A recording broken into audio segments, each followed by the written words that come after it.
सबसे पहले भगवान भोलेनाथ माँ गौरा के चरणों में प्रणाम करती हूँ, मेरा प्रणाम स्वीकार हो।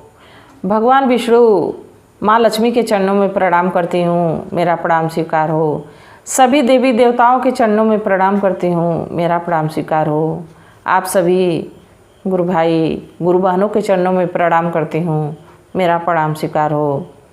देखिए शरद पूर्णिमा आ गई है और सोची हूँ कि शरद पूर्णिमा की महिमा के बारे में आप लोग को बताना चाहिए। शरद पूर्णिमा 9 तारीख को है और ये शरद पूर्णिमा 9 अक्टूबर को 3:41 से शुरू है और अगले दिन 10 अक्टूबर को 2:25 तक है।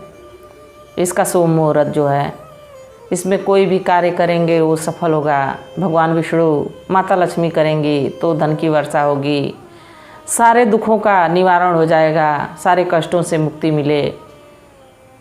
देखिए ये कहानी शरद पूर्णिमा की जो है बहुत प्यारी सी है। अगर जो पसंद आए तो लाइक करिएगा, सब्सक्राइब करिएगा अगर जो चैनल पे नए हैं तो, और कहानी को पूरी सुनिए। कहानी बहुत छोटी सी है और बहुत प्यारी है। इसमें भगवान विष्णु और माता पार्वती की महिमा का गुणगान है। अगर जो भगवान का गुणगान सुनने से, बोलने से और सुनने से और सुनाने से अगर जो कष्ट कटते हों तो क्यों नहीं सुननी चाहिए कहानी। तो आइए देर ना करते हुए हम आपको कहानी सुनाते हैं। देखिए बहुत पहले एक गांव में एक सेठ थे।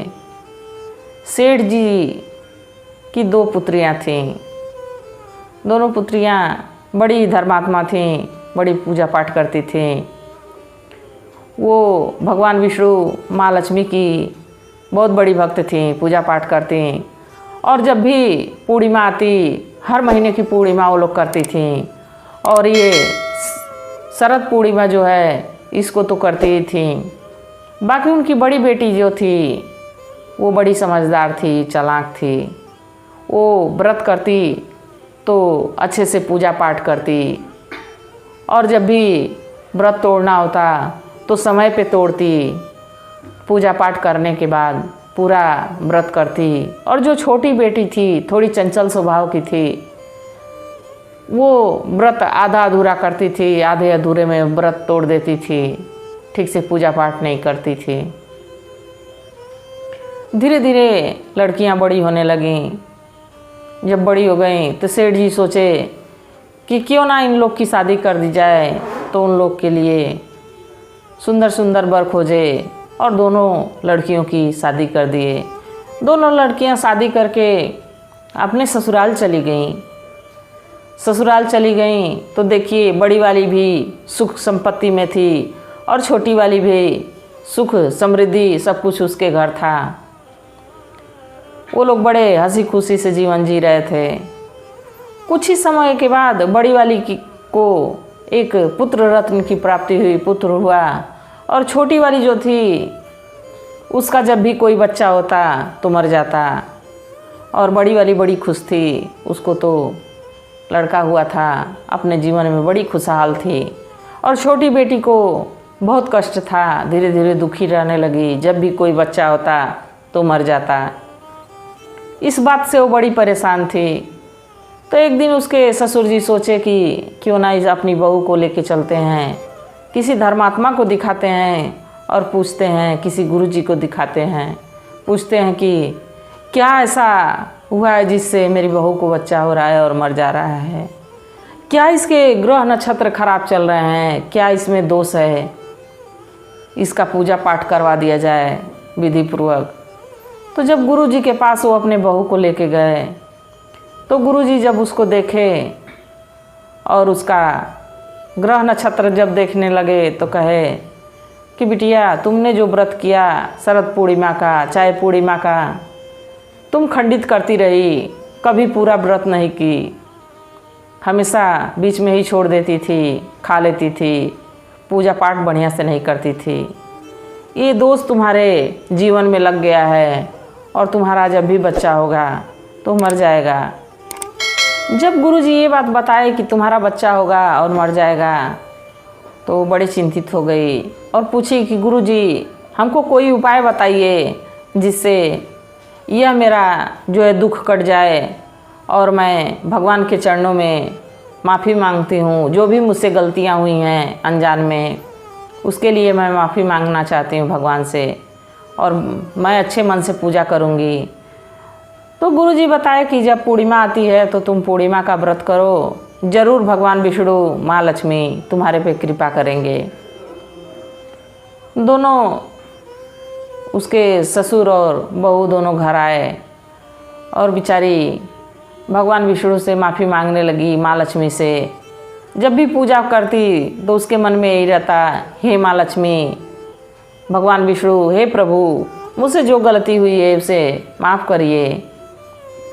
और कुछ समय बीता तो ऐसे ही शरद पूर्णिमा का मौका आया। देखिए शरद पूर्णिमा उस दिन सूर्य चंद्रमा जो है 16 कलाओं से परिपूर्ण आते हैं। मान्यता है कि वो धरती पे उस दिन अमृत की वर्षा करते हैं।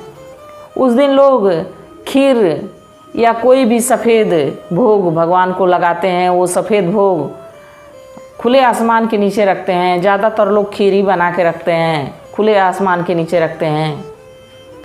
और ये भी मान्यता है कि आंवले के पेड़ के नीचे भगवान विष्णु जी का वास होता है। आंवले के पेड़ के नीचे वो खीर रखी जाती है और उस खीर पे अमृत की वर्षा होती है और सुबह प्रसाद रूप में सब लोग खाते हैं। तो जब आया शारदीय नवरात्र, तो शारदीय नवरात्र के बाद ऐसे ही शरद पूर्णिमा का जब मौका आया तो व्रत की और व्रत करके पूजा की। भगवान विष्णु उनकी गलतियों को माफ़ किए और कुछ ही दिनों के बाद, कुछ ही महीनों के बाद उनको एक पुत्र पैदा हुआ। पुत्र तो पैदा हुआ, यहाँ तक तो ठीक था, बाकी पुत्र कुछ ही दिनों में मर गया। जब मर गया तो छोटी बहन सोची अब क्या मैं करूँ, अब तो मुझे समझ में नहीं आ रहा है। बस छोटी बहन क्या की कि अपने बेटे को वहीं पटरे पे सुला दी। एक चौकी लगी हुई थी उसी पे सुला दी और सुला के एक कपड़े से ढक दी। कपड़े से ढकी हुई थी तभी उसकी बड़ी बहन आती है कि चलूँ अपने छोटी बहन से मिल आऊँ। तो छोटी बहन कहती है बड़ी बहन को कि बहन बैठो, और उसी चौकी पे अपने बच्चे को सुलाई रहती है जो मर गया रहता है। बड़ी बहन जैसे चौकी से के पास जाती है, चौकी से चिपकती है, उसका आंचल जैसे उधर लगता है वैसे ही बच्चा रोने लगता है। उसकी आवाज़ रोने की आने लगती है। बड़ी बहन जो गुस्सा हो जाती है कि अरे तुम तो निर्दयी हो, तुम्हें ये नहीं समझ में आ रहा है यहाँ बच्चा सोया है, तुम हमको कह रही हो बैठने के लिए। अगर जो मैं बैठ जाती तो बच्चा क्या से क्या हो जाता।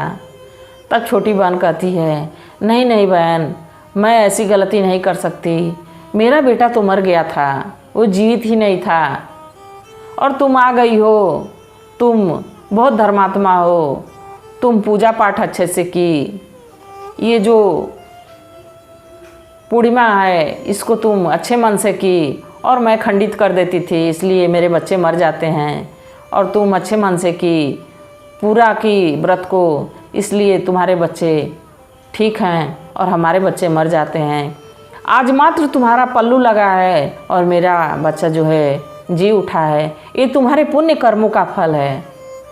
तो देखिए भगवान किसी अपने भक्त को निराश नहीं करते हैं। उनका बेटा जैसे जी गया, भगवान विष्णु करें, माँ लक्ष्मी करें कि सभी लोग के बच्चे सबके साथ रहें और कोई विपत्ति ना आए, कोई दुख ना आए। इसी कामना के साथ मैं भगवान विष्णु माँ लक्ष्मी से कहती हूँ कि सभी लोग जहाँ रहें वहाँ खुश रहें।